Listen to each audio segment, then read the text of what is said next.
পশ্চিমবঙ্গের ফারাক্কা বাঁধের পানি ছাড়ায় নদী এবং গঙ্গা তীরবর্তী এলাকার ভাঙনে প্রতিনিয়ত বদলাচ্ছে মানচিত্র। গঙ্গার ভাঙন জাতীয় সমস্যা হলেও সম্প্রতি এই দুর্যোগে হাত গুটিয়ে রয়েছে কেন্দ্রীয় সরকার। নীরব ভূমিকায় ফারাক্কা ব্যারেজ কর্তৃপক্ষ। এরই প্রতিবাদে বুধবার ফারাক্কা ব্যারেজের জেনারেল ম্যানেজারকে ঘেরাও করে বিক্ষোভ করেন পশ্চিমবঙ্গের মালদা জেলা তৃণমূল নেতৃত্ব। অবিলম্বে মালদার ভাঙন কবলিত কেন্দ্র বৈষ্ণবনগর থেকে মানিকচক ব্লক পর্যন্ত ১২০ কিলোমিটার গঙ্গার পার স্থায়ীভাবে সংস্কার না করলে অনির্দিষ্টকালের জন্য ব্যারেজ ম্যানেজারের কার্যালয় ঘেরাও করে রাখার হুঁশিয়ারিও দেন তারা। একরের পর একর জমি আজকে নদীর তলায় তলিয়ে যাচ্ছে, একের পর এক বাড়ি ঘর সব ধসে চলে যাচ্ছে, মানুষ রাস্তায়। আমরা তাদেরকে ১ নম্বর খতিয়ানের তারা জায়গা দিতে পারছি না তাদেরকে বসবাসের জন্য। ৬৪টা স্কুল এই মুহূর্তে বন্ধ আছে মালদা জেলার।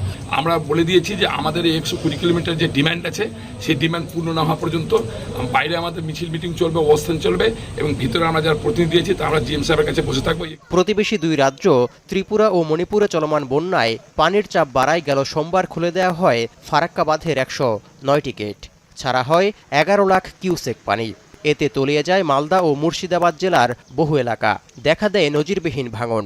ফলে বিপাকে পড়েন এসব অঞ্চলের বাসিন্দারা। পানির চাপ বাড়ায় বাধ্য হয়ে ব্যারেজের গেট খুলে দেওয়া হয়েছে বলে দাবি করেন ব্যারেজ কর্তৃপক্ষ।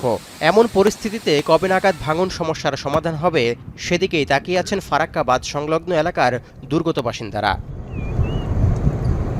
এখন পশ্চিমবঙ্গ।